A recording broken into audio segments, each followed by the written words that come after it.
જય ગુરુદેવ વિદ્યાર્થી મિત્રો, કેમ છો? બધા મજામાં ને? સારું, તો આજે આપણે ધોરણ 8 સામાજિક વિજ્ઞાન, જેની અંદર 2 ચેપ્ટર આપણે પૂરા કર્યા. એક ચેપ્ટર નંબર 1 અને એક ચેપ્ટર નંબર ભૂગોળનું જે છે એ ભૂગોળનું ચેપ્ટર નંબર 9 આપણે પૂરું કર્યું.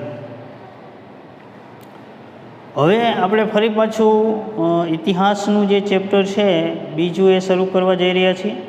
ભારતમાં બ્રિટિશ શાસન ચેપ્ટર નંબર પ્રથમ જે આપણે ભણી ગયા, એમાં ભારતમાં યુરોપિયન પ્રજા આવી અને ભારતમાં અંગ્રેજો સ્થાયી થયા, વેપાર કરતા હતા, એમાંથી શાસન કરવા લાગ્યા, ત્યાં સુધી વાત કરી. હવે આ ચેપ્ટરની અંદર આપણે બ્રિટિશરો જે છે, હું ફરીવાર ઇતિહાસનું વાત દોહરાવી દઉં તમને પહેલાં ચેપ્ટરથી, કે પ્રથમ ચેપ્ટર છે એમાં યુરોપિયન પ્રજાના આગમન, ભારતમાં યુરોપિયન પ્રજા જે આવી, કઈ કઈ પ્રજાઓ આવી એની આપણે વાત કરી. નવો જે જળમાર્ગ શોધવાની ફરજ પડી હતી, શા માટે યુરોપિયન પ્રજાએ નવો જળમાર્ગ શોધ્યો, આપણે એની વાત કરી. એ સિવાય ભારતની અંદર જે આવનાર પ્રજાઓમાં પોર્ટુગીઝો છે, ફ્રેન્ચો છે, ડચ લોકો છે, પછી ડેનિશ પ્રજા છે, અંગ્રેજો છે, આ બધી પ્રજાઓ ભારતમાં આવી. ત્યાર પછી અંગ્રેજો છે એનું વેપારીમાંથી સંસ્થાન તરફ પ્રયાણ થયું, જેમાં પ્લાસીના યુદ્ધની આપણે વાત કરી, બક્સરના યુદ્ધની વાત કરી, મૈસૂર વિગ્રહ છે એની વાત કરી, મરાઠા જે યુદ્ધ થયું એની આપણે વાત કરી. અને એ ચેપ્ટરમાં છેલ્લે આપણે અંગ્રેજ શાસન વહીવટતંત્રની આપણે વાત કરી હતી, જેની અંદર સરકારનું માળખું કેવું હતું, સનદી સેવાઓ એટલે કે સરકારી જે નોકરીઓ છે એની આપણે વાત કરી, લશ્કરની બાબતમાં અંગ્રેજ શાસનમાં શું સુવિધા હતી, પોલીસ તંત્ર અને ન્યાયતંત્ર, અહીંયા સુધી આપણે ચેપ્ટર નંબર 1 જે છે એમાં વાત કરી હતી. હવે આપણે આ ચેપ્ટરની અંદર ભારતની અંદર બ્રિટિશ શાસન, હવે અંગ્રેજો સંપૂર્ણ સ્થાયી થઈ ગયા હતા, અંગ્રેજો ભારતમાં શાસન કરવા લાગ્યા હતા, ધીરે ધીરે પ્રદેશો છે એ મેળવવા લાગ્યા હતા. એટલે આ ચેપ્ટરમાં આપણે વાત કરીશું ઈસવીસન 1757થી ઈસવીસન 1857, 100 વર્ષનો સમયગાળો. પ્રથમ ચેપ્ટરમાં પ્લાસીના યુદ્ધ સુધી વાત કરી, બક્સરનું યુદ્ધ અને પ્લાસીનું યુદ્ધ, બરાબર. હવે આમાં આપણે અહીંયાથી આગળ ચાલુ કરશું કે અંગ્રેજોના હાથમાં સત્તા આવી ગઈ પછી એને ભારતની અંદર કેવા કેવા કાયદાઓ અને કેવા કેવી પદ્ધતિઓ અમલમાં મૂકી, એ તમામ બાબત આમાં આપણે વાત કરીશું. અને છેલ્લે અનુસૂચિત જનજાતિના લોકોએ અંગ્રેજો સામે આંદોલન કર્યું એની પણ આપણે વાત આ ચેપ્ટરમાં કરશું. ઓકે, તો આપણે શરૂઆત કરીએ. ચેપ્ટર નંબર 2, ભારતમાં બ્રિટિશ શાસન. પૂર્વ ભૂમિકા છે એ આગળના ચેપ્ટરની છે જે આપણે ભણી ગયા છીએ, બક્સરના યુદ્ધની છે, બરાબર. કે પ્લાસીના યુદ્ધ પછી મીર જાફરને હટાવીને અંગ્રેજોએ મીર કાસિમને બંગાળનો નવાબ બનાવ્યો. આ મુદ્દો આપણે આગળના ચેપ્ટરમાં ભણી ગયા કે મીર કાસિમ જે છે, પ્લાસીનું યુદ્ધ છે એ અંગ્રેજો જીતી ગયા, મીર જાફરને લાલચ આપી હતી એટલે મીર જાફરને બનાવ્યું. પણ મીર જાફર છે એ કંપનીને પરેશાન કરવા લાગ્યો. અમુક બાબતો છે મીર જાફર અંગ્રેજોની ન માનતો, એટલે એને હટાવીને એને એની જગ્યાએ મીર જાફરનો જમાઈ મીર કાસિમ હતો એને અંગ્રેજોએ બંગાળનો નવાબ બનાવ્યો. પણ એના શાસનમાં મીર કાસિમ તો મીર જાફર કરતાં પણ વધારે જીતી હતો, એટલે એ તો અંગ્રેજોની એક પણ બાબતો માનતો નહીં અને નવા નવા સુધારા કરવા લાગ્યો. એટલે એના શાસનમાં બંગાળમાં કરમુક્ત ખાનગી વેપાર કરવાની બાબતમાં અંગ્રેજોએ તેની સામે વાંકું પડ્યું. એટલે કે મીર કાસિમે કહી દીધું કે કોઈ પણ વ્યક્તિઓએ કર આપ્યા વગર વેપાર નહીં કરવાનો, અંગ્રેજોએ કર આપવું અને ખાનગી વેપાર કોઈ નહીં કરી શકે પોતે પોતાની રીતે. એટલે અંગ્રેજો છે એને એની સાથે મેળે આવ્યું નહીં, એટલે અંગ્રેજોએ એની સામે યુદ્ધ જાહેર કર્યું, જે બક્સરનું યુદ્ધ. અને એ યુદ્ધની અંદર મીર કાસિમે જે સંયુક્ત સેના જે છે એનો સહારો લીધો હતો, અવધના નવાબ અને મુઘલ શાસક શાહ આલમ જે છે, આ ત્રણેયની સૈન્ય છે સાથે મળી અને અંગ્રેજો સામે યુદ્ધ થયું. જ્યારે અંગ્રેજોની જીત થઈ અને ક્લાઇવ જે છે આ બક્સરના યુદ્ધમાં અંગ્રેજો છે એ જીતી ગયા અને ત્યારબાદ રોબર્ટ ક્લાઇવે અવધનો જે નવાબ હતો એ અને મુઘલ બાદશાહ છે એની સાથે સંધિ કરી. સંધિ એટલે સમાધાન કરી લીધું. બક્સરના યુદ્ધમાં મીર કાસિમને સાથ આપનાર જે બે અન્ય શાસકો હતા એની સાથે રોબર્ટ ક્લાઇવે સંધિ કરી લીધી, સમાધાન કર્યું. એ સંધિ મુજબ કેવી સંધિ કરી કે અવધના નવાબે કંપનીને 50 લાખ રૂપિયા આપવાનું સ્વીકાર્યું. અંગ્રેજોએ કીધું સંધિ તો જ કરીએ કે 50 લાખ રૂપિયા દેવાના, એટલે અવધના નવાબ માની ગયા અને 50 લાખ રૂપિયા આપ્યા. કંપનીને 50 લાખ આપ્યા એટલે એની સાથે સમાધાન. અને મુઘલ બાદશાહ શાહ આલમ જે બીજો હતો એને એવું કીધું કંપનીએ કે કંપની વાર્ષિક 26 લાખની ખંડણી આપે. એટલે કે મુઘલ શાસક જે હતો શાહ આલમ એને એવું કીધું કે ભાઈ કંપની તને વર્ષે 26 લાખ રૂપિયા આપશે, તેના બદલામાં બંગાળ, બિહાર અને ઓરિસ્સા છે એની દીવાની સત્તા અંગ્રેજોને આપી દેવાની, કંપનીને આપી દેવાની. એટલે કે બંગાળ, બિહાર અને ઓરિસ્સા છે એનો તમામ જાતનો વહીવટ અંગ્રેજો કરે. વાર્ષિક 26 લાખ રૂપિયા આપી દેવામાં આવશે. આમ 12 ઓગસ્ટ 1765માં ઈસ્ટ ઇન્ડિયા કંપનીએ મુઘલ બાદશાહે બંગાળની દીવાની સત્તા આપી દીધી અને એને ખંડણી જે નક્કી કરી હતી ખંડણી આપી દીધી. આમ અંગ્રેજોની ભારતમાં રાજકીય સત્તા શરૂ થઈ. ભારતમાં હવે અંગ્રેજો છે એ શાસન કરવા લાગ્યા. બંગાળ, બિહાર અને ઓરિસ્સા છે એની દીવાની સત્તા મળતી. અહીંયા જો બાજુમાં તમને આપેલું છે, જાણવું ગમશે કે અંગ્રેજોએ કંપનીની આવકમાં વધારો કરવા માટે, અંગ્રેજોએ ઈસ્ટ ઇન્ડિયા કંપની છે એની આવક વધે એ માટે 1772માં બંગાળમાં એક નવી વ્યવસ્થા દાખલ કરી. શું કર્યું? કંપનીની આવક વધે એ માટે બંગાળમાં એક નવી વ્યવસ્થા દાખલ કરી, જેમાં જમીન મહેસૂલ વસૂલ કરવા માટે ઇજારદારો સાથે કરાર કરવામાં આવ્યા. હવે ઇજારો એટલે શું? મેં અગાઉ પણ વાત કરી હતી. ઇજારો એટલે જે કામ એક જ વ્યક્તિ હસ્તક હોય અને ઇજારાશાહી કહેવાય. એ કામ છે એ માત્ર આખા રાજ્યમાં કે આખા દેશની અંદર 1 થી 2 જણા જેને મંજૂરી મળી હોય એ કરતા હોય એને. દાખલા તરીકે ચલણી નોટ જે છે, આપણે ચલણી નોટ આજે રૂપિયો, 2 રૂપિયા, 5 રૂપિયા, 100 રૂપિયા, 2000, 500ની નોટો જે છે એ નોટોનો ઇજારો કહેવાય. નોટું છાપવાનો ઇજારો રિઝર્વ બેંક ઓફ ઇન્ડિયાનો કહેવાય. શું? રિઝર્વ બેંક ઓફ ઇન્ડિયા છે એનો ઇજારો કહેવાય કે નોટું બીજું કોઈ છાપી શકે નહીં. એનો ઇજારો એટલે એક જ નોટ છાપી શકે. આ રીતે ઇજારો એટલે નવી વ્યવસ્થા દાખલ કરી. એમાં અંગ્રેજોએ શું કર્યું કે અમુક વ્યક્તિઓ છે એને ઇજારો આપી દીધો મહેસૂલ ઉઘરાવવાનો કે ભાઈ તારે આ પ્રદેશનું મહેસૂલ ઉઘરાવવાનું. એની સાથે કરાર કર્યા કે તારે મહેસૂલ ઉઘરાવવાનું, અમને આટલું મહેસૂલ દઈ દેવાનું, બાકી જે તું કરી. આવા વ્યક્તિ સાથે એને કરાર કરી લીધા. જે બોલીમાં વધુ રકમ આપે તેને મહેસૂલ ઉઘરાવવાનો ઇજારો આપવામાં આવતો. સમજો, અંગ્રેજોએ આવો ઇજારદાર વ્યક્તિની નિમણૂક કરવાની હતી કે એના પ્રદેશમાં કહી દીધું કે ચાલો આ પ્રદેશનું મહેસૂલ ઉઘરાવવાનું છે, તો કોને અમારી સાથે કરાર કરવા છે અને ઇજારો રાખવો છે કે એ મહેસૂલ એક જ વ્યક્તિ ઉઘરાવે. એટલે અંગ્રેજો છે એ પછી આપણે કહીએ ને બોલી લગાવે. મકાનની કેમ હરાજી થતી હોય, જે વધુ પૈસા આપે ને મકાન દઈ દે, એમ અંગ્રેજો છે આમાં ઇજારદારમાં જેને રહેવું હોય ને એ વ્યક્તિઓ બોલી લગાવે.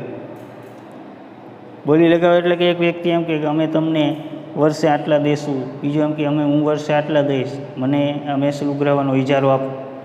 એમાં બોલીમાં જે સૌથી વધુ રકમ આપે એને મહેસૂલ ઉઘરાવવાનો ઇજારો સરકાર આપી દે. કેમ અત્યારે આપણે સીધી ભાષામાં કહું તો કોન્ટ્રાક્ટરો હોય ને, અત્યારે સરકારે કાંઈ રોડ બનાવવાના કે અન્ય કોઈ પણ કામના કોન્ટ્રાક્ટ આપે ત્યારે ખૂબ જ છાપવામાં આવે ટેન્ડર ભરવાનું. ટેન્ડર ભરો એટલે એ કોન્ટ્રાક્ટર એમાં લખે કે આટલા લાખમાં આ રોડ અમને પોસાય, અમે આટલા લાખમાં બનાવી દઈશું. બરાબર? 5 કિલોમીટરનો રોડ હોય, ડામર બનાવવાનો હોય ને કોઈએ કીધું, કોઈ ટેન્ડર આવ્યા અને એ ટેન્ડરમાં એક વ્યક્તિએ ટેન્ડર ભર્યું કે ભાઈ 1.5 કરોડનો આ રોડ છે, એ મને મંજૂર છે, હું 1.5 કરોડમાં બનાવી દઈશ. એટલે બીજા એ ટેન્ડર ભર્યું હું 1 કરોડમાં બનાવી દઉં. તો સરકાર કોને આપે? 1 કરોડ લખ્યા હોય ને, કારણ કે એને તો ફાયદો જ જોવાનો હોય સરકારને. એટલે આવી રીતે આમાં અંગ્રેજો શું કરતા, જે વધારે ભાવ આપે એને ઇજારો આપતા. એકે લખ્યું કે અમે વાર્ષિક તમને 5 લાખ મહેસૂલ આપશું, બીજાએ લખ્યું કે અમે વાર્ષિક તમને 5.5 લાખ મહેસૂલ આપશું, તો 5.5 લાખ જેને કીધું હોય એને ઇજારો આપી દે મહેસૂલ ઉઘરાવવાનો. આમ આ વ્યવસ્થામાં ઇજારાદારો માટે દસ્તાવેજમાં કરાર થાય ને બંને વચ્ચે, એટલે દસ્તાવેજ કરવામાં આવે કે આટલામાં નક્કી કર્યું છે અને આટલા રૂપિયા આપ્યા છે ને આટલું મહેસૂલ લેવાનું થશે, અને આ રીતે આખા કાગળિયા છે એનો દસ્તાવેજ કરવામાં આવે. ત્યારે એ દસ્તાવેજની અંદર સૌ પ્રથમ ખેડૂત માટે ફાર્મર શબ્દનો ઉપયોગ કરવામાં આવતો. શું? ફાર્મર. આજે આપણે ખેતી છે ફાર્મ કહીને ખેડૂતને ફાર્મર કહીએ ને, એટલે આ ફાર્મર શબ્દ છે એ પહેલીવાર ઇજારા માટેનો દસ્તાવેજ હતો ત્યારે શબ્દનો ઉપયોગ થયો. આથી આ વ્યવસ્થા છે ને ફાર્મિંગ વ્યવસ્થાના નામે ઓળખવામાં આવતી. કેવી? ફાર્મિંગ. મોટાભાગે મહેસૂલ જે છે એ ખેતરમાં ઉત્પાદન જે ચીજ વસ્તુ થતી હતી એમાંથી જ મહેસૂલ આપવાનું હતું ખેડૂતોએ. આ ઇજારાદારને, આ ઇજારાદાર છે એ અંગ્રેજોને આપે. આ વ્યવસ્થામાં ઇજારદારનું એકમાત્ર ધ્યેય વધુ આવક ઊભી કરવાનું હોવાથી ખેડૂતોનું શોષણ થતું. હવે આમાં શું થતું? ઇજારદારનું ધ્યેય શું હતું? જેને ઇજારો લીધો છે મહેસૂલ ઉઘરાવવાનું, એને તો એની આવક મળવી જોઈએ ને. એને ભલે ને અંગ્રેજોને 2 લાખ કે 3 લાખમાં નક્કી કરી નાખ્યો મહેસૂલ, પણ એને સામે 5 લાખ મળવા જોઈએ ને. એટલે એ ખેડૂત પાસેથી મહેસૂલ એટલું ડબલ ઉઘરાવે, બાકીનું એને દેવાનું જે છે અંગ્રેજોને એટલું જ આપે, બાકીનું બધું પોતે રાખી લેતું. એટલે એનું ધ્યેય વધુ આવક ઊભી કરવાનું હતું. આથી શોષણ કોનું થતું હતું? ખેડૂતોનું. આપણે નીચે મુદ્દાની વાત કરશું કેટલું મહેસૂલ લેવામાં આવતું. જ્યારે આ પ્રથા અસહ્ય બની ત્યારે તેમાં સુધારો લાવવા માટે, હવે વિચાર કરો કે આ ઇજારાદારો છે તો મનમાની કરવા લાગ્યા, મહેસૂલ વધારતા જ જાય. ખેડૂતો છે એનાથી હવે સહન થાય એમ હતો નહીં. ત્યારે આ ખેડૂતો હવે આંદોલનના માર્ગે વળવાના હતા. ત્યારે આ જે પ્રથા હતી ઇજારાદારની, એમાં સુધારો કરવામાં આવ્યો અને એ સમયે ભારતના ગવર્નર જનરલ તરીકે કોર્નવોલિસની નિમણૂક કરવામાં આવી અને એને આવીને પછી સુધારો કર્યો. હવે કેવા એને સુધારા કર્યા અને અમલમાં મૂક્યા, અમુક જે બાબતો છે એ અમલમાં મૂકી એની વાત કરશું. એમાં પહેલો મુદ્દો છે કાયમી જમાબંધી. કોર્નવોલિસે ગવર્નર જનરલ બનીને આવ્યો અને એને જેની શરૂઆત કરાવી કાયમી જમાબંધી. કાયમી જમાબંધી એટલે જમા કરાવી દેવું મહેસૂલ અગાઉનું. કોર્નવોલિસ ગવર્નર જનરલ હતો ત્યારે ઈસવીસન 1793માં ભારતમાં કાયમી જમાબંધી દાખલ કરવામાં આવી. શું હતી કાયમી જમાબંધી? આપણે વાત કરીએ. એટલે કોર્નવોલિસ ગવર્નર જનરલ હતો ત્યારે ઈસવીસન 1793માં ભારતમાં કાયમી જમાબંધી દાખલ કરવામાં આવી. જેમાં કાયમી જમાબંધી શું હતી? જેમાં જમીનદારને જમીનના અને જમીન મહેસૂલના હક આપવામાં આવી. હવે જમીનદાર કોને કહેવાય? કે જેની પાસે અઢળક જમીન છે ને એને જમીનદાર કહેવાય. વધારે જમીન છે એ વ્યક્તિ જમીનદાર છે એવું કહેવાય. એટલે આવા જે જમીનદારો હતા ને એ જમીનદારને જમીનના હક આપી દીધા કે એ જમીન તમારી. કઈ એની હતી એ નહીં, એ તો હતી જ એની, પણ એ પ્રદેશની બીજા ખેડૂતોની જે જમીનો હતી, બીજા ખેડૂતોની જમીન હતી તો એ એની કેમ થઈ જાય? તો કે એ શું થતું? તો કે આ જમીનદારો હતા એ તો અંગ્રેજોને વર્ષે મહેસૂલ આપી દેતા. એ ખેડૂતો પાસેથી મહેસૂલ કોને લેવાનું? આ જમીનદારોએ લેવાનું. હવે દુષ્કાળ આવ્યો અને અન્ય કોઈ પરિબળો હોય, ખેડૂતો પાસે પૈસા ન હોય, ખેડૂતો છે એ આ જમીનદારને મહેસૂલ ભરી શકતા નહીં. 1 વર્ષ 2 વર્ષ પોતાના દાગીના વેચે તોય મહેસૂલ ભરી શકાય એમ નહોતું. એવા સમયગાળામાં આ જમીનદાર છે એ ખેડૂત જે છે એ એની જે જમીન છે એ જમીન લઈ લે. દેવામાં આ ખેડૂતોની જમીન વહી ગઈ, એટલું બધું દેવું. જમીનદાર આવી રીતે બધા ખેડૂતોની જમીન છે એ પચાવી પાડે. સમજાણું? એટલે એ જમીન એને લઈ લીધી એટલે એ જમીનનો માલિક જમીનદાર બની ગયો. આવા હક અંગ્રેજોએ આપ્યો. અને જમીન મહેસૂલનો હક, કે જમીન મહેસૂલ તમારે જેટલું ઉઘરાવવું હોય ને એટલું ઉઘરાવો, અમને આટલું દઈ દેવાનું. આવા હક અંગ્રેજોએ આપી દીધા જમીનદારોને. તેમણે સરકારના એજન્ટ તરીકે કામ કરવાનું હતું. સમજાણું? હવે સરકારનો એજન્ટ, સરકારને એને દેવાનું નક્કી છે, પછી વધારાનું જે કંઈ આવે એનું. અત્યારે કેમ લોન ડિપાર્ટમેન્ટમાં, બેંકોમાં કામ કરતા હોય, LICની અંદર કામ કરતા હોય એજન્ટ હોય, પછી વાહનોના આપણે લાયસન્સ કઢાવવા છે તેમાં એજન્ટ, એ કમાય, સરકારની આવક થાય, બરાબર? એટલે આ રીતની પ્રવૃત્તિ. બીજો મુદ્દો છે જમીનદારે જમીન મહેસૂલના 9 ભાગ સરકારને જમા કરાવવા. કેટલા? 9 ભાગ. સમજો, જમીનદારે, કોને? જમીનદારે, ખેડૂતોએ નહીં. જમીનદારે જમીન મહેસૂલના 9 ભાગ સરકારને જમા કરાવવા અને 10મો ભાગ છે એ મહેનતાણા તરીકે રાખવાનો હતો. એ જમીનદાર છે, એ જમીનદારનું મહેનતાણું, એને મહેનત કરી એટલે 10મો ભાગ જમીનદારનો, બાકીના 9 ભાગ અંગ્રેજ સરકારમાં જમા કરાવવાના. તો વિચાર કરો ખેડૂતો પાસેથી કેટલા લેતો હશે? 10મો ભાગ લેવામાં આવતો હોય ને ખેડૂતો પાસેથી, કે એના ખેતરમાં દાખલા તરીકે 100 મણ ઘઉં ઉત્પન્ન થયા, તો એ 100 મણ ઘઉંના 10 ભાગ કરો, 10 ભાગ કરો, 100 મણ ઘઉંનો 10 ભાગ કરો, તો એમાંથી ખેડૂતના હાથમાં કેટલું આવે? માત્ર ખાવા જેટલા ઘઉં આવે, 10 મણ જ આવે. બાકીના તો બધા અંગ્રેજો અને જમીનદાર છે એના પાસે આવી જાય. આ કાયમી જમાબંધી. આ પદ્ધતિમાં ખેડૂતોનું શોષણ થતું હતું, કારણ કે તેને નિશ્ચિત કરેલું મહેસૂલ જમીનદારને આપવું. ખેડૂતોએ તો નક્કી કરેલું મહેસૂલ જમીનદારને આપી દેવાનું. જમીનદાર તેના ઉપર જુલમ કરીને પણ મહેસૂલ વસૂલ કરતો. ખેડૂત મહેસૂલ ભરી શકે એમ ન હોય, તેમ છતાં જ્યાં તેને મહેસૂલ એના દાગીના ઘરના હોય, સોનાના, એ વેચીને ભરવું પડતું.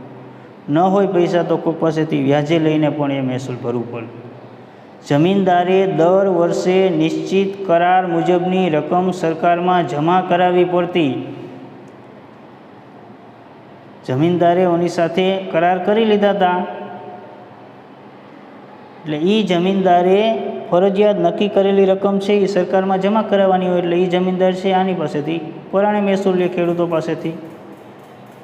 તેમ છતાં કાયમી જમાબંધી જમીનદારોની તરફેણ કરતી હતી. ખેડૂતોને આમાં કોઈ લાભ થતો ન હતો. લાભ કોને થતો હતો? જમીનદારોને. એને તો ખેડૂતો પાસેથી મહેસૂલ લઈને અંગ્રેજોને દઈ દેવાનું, મફતનો એક ભાગ એને મળી ગયો. એટલે જમીનદારોની તરફેણ કરતી હતી. બીજા નંબરમાં ખેડૂત મહેસૂલ ભરી શકે એમ નથી, તો એની જમીન પડાવી લેવાનો હક પણ જમીનદાર પાસે હતો. જોકે શરૂઆતમાં જમીનદારોએ થોડું સહન કરીને નક્કી કર્યા મુજબનું મહેસૂલ આપવું પડ્યું. અંગ્રેજોએ નક્કી કરેલું હતું એટલું મહેસૂલ અમુક સમય પૂરતું આ જમીનદારોએ આપ્યું, પણ પછી શું થયું હતું કે પછી તો આ ખેડૂતો છે એ પણ ભરી શકે એમ નહોતા મહેસૂલ. જે મહેસૂલ ના ભરી શક્યા તેમની જમીન જપ્ત થઈ, પણ પાછળથી જમીનદારો જમીન ખરીદવા લાગ્યા. સમજો, શરૂઆતમાં અમુક ખેડૂતો મહેસૂલ ભરી શકે એમ નહોતું, પણ જમીનદારોએ તો અંગ્રેજોને ફરજિયાત નક્કી કરેલા રૂપિયા વર્ષે આપી દેવાના. એટલે હવે જમીનદાર શું કરે? આ ખેડૂતો પાસે મહેસૂલ ભરી શકાય એમ પરિસ્થિતિ નથી, એટલે એને રૂપિયા આપે વ્યાજે, અથવા એના દાગીનાની વેચાવીને એનું મહેસૂલ ભરે. તેમ છતાં પણ ભરી શકે એમ ન હોય, એટલે એની જમીન જે છે એ જમીનદારો લઈ લે. શું કરે? એ જમીન જપ્ત કરી લેવામાં આવતી, અને પાછળથી એ જમીનદારો જમીન જપ્ત કરી લે, અને પછી એમ કહી દે આટલું દેણું છે, આટલા રૂપિયા હાલે, આ જમીન મારી, હવે ખરીદી લે. સરકારે ખેડૂતના વિકાસમાં રસ નહોતો. અંગ્રેજ સરકારને ખેડૂતના વિકાસમાં કોઈ જ રસ નહોતો. એને તો માત્ર એની તિજોરી જ ભરવી હતી, એના દેશને સમૃદ્ધ કરવું હતું. અંગ્રેજ સરકારને માત્ર ને માત્ર ઇંગ્લેન્ડને સમૃદ્ધ બનાવવું. પરિણામે બંગાળના ખેડૂતો ઘણા વિદ્રોહ થયા. બંગાળના ખેડૂતોએ આંદોલનો કર્યા. વિદ્રોહ એટલે આંદોલનો કર્યા જમીનદારો અને અંગ્રેજો સામે. અને અન્ન ભંડાર તરીકે ઓળખાતું બંગાળ કંગાળ બની ગયું. સમજો, જ્યાં એક સમયે અન્નનો ભંડાર હતો, અસંખ્ય અનાજ ઉત્પન્ન થતું હતું, એ આજે કંગાળ બની ગયું એ સમયમાં, અંગ્રેજોની આવી નીતિના કારણે. આમ આપણે આજના લેક્ચરમાં પ્રસ્તાવના અને કોર્નવોલિસે જે કાયમી જમાબંધીની શરૂઆત કરી એની વાત કરી. નેક્સ્ટ લેક્ચરમાં આપણે આગળના ટોપિકની વાત કરશું. આજનું તમારું હોમવર્ક કાયમી જમાબંધી નામનો જે મુદ્દો છે એ મુદ્દો એકવાર હોમવર્કમાં લખવાનો રહેશે. આજનો લેક્ચર આપણે અહીંયા સુધી રાખશું. અસ્તુ.